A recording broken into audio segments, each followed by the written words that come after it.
చెట్ల మీదకి వెళ్లి కళ్ళు తీసేవాళ్ళు ఒకానొకప్పుడు ఈ ప్రపంచాన్నే పాలించిన రాజులు ఉంటే చాలా మంది నమ్మరు. మరి అసలు ఏం జరిగింది? తియాస్ అంటే ఎవరో చెప్పమంటారా? మీకు ఈ చెట్ల మీద ఎక్కి కళ్ళు తీసేవాళ్ళు, తియాస్ అనేవాళ్ళు కళ్ళు తీసేవాళ్ళు ఎవరు? రాజులు.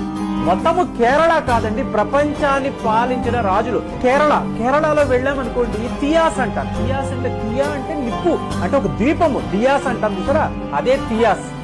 వీళ్ళు కేరళలో ఉండే ఈ బంగారం చూసారా, ఈ గుళ్ళలో బంగారం, మొన్న వీడియో పెట్టాను.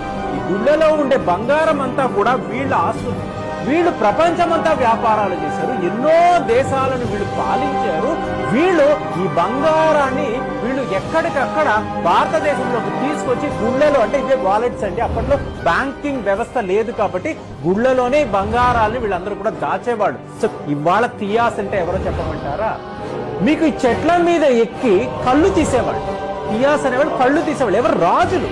మొత్తము కేరళ కాదండి, ప్రపంచాన్ని పాలించిన రాజులు. ఎవరో ఒక మిత్రుడు నాకు ఒక మెసేజ్ పెట్టారు, అయ్యా నేను పలానా సామాజిక వర్గానికి చెందిన వాడిని, మీరు చెప్తున్న దాన్ని బట్టి చూస్తే చాలా మంది అంటారు పరశురాముడు మా వంశస్థుడే అంట కదా, సో మేము ఈ మొత్తము కేరళను అప్పట్లో పాలించే వాళ్ళమంట కదా, మరి ఎందుకు మా సామాజిక వర్గం ఇప్పుడు ఇలా ఉంది అంటే మీరు ఒక్కసారి తియాస్ గురించి చదవండి, మీకు తెలుస్తుంది.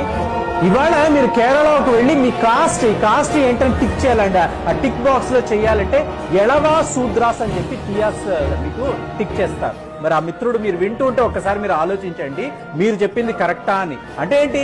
చెట్ల మీదకి వెళ్లి కళ్ళు తీసేవాళ్ళు ఒకానొకప్పుడు ఈ ప్రపంచాన్నే పాలించిన రాజులు ఉంటే చాలా మంది నమ్మరు. మరి అసలు ఏం జరిగింది?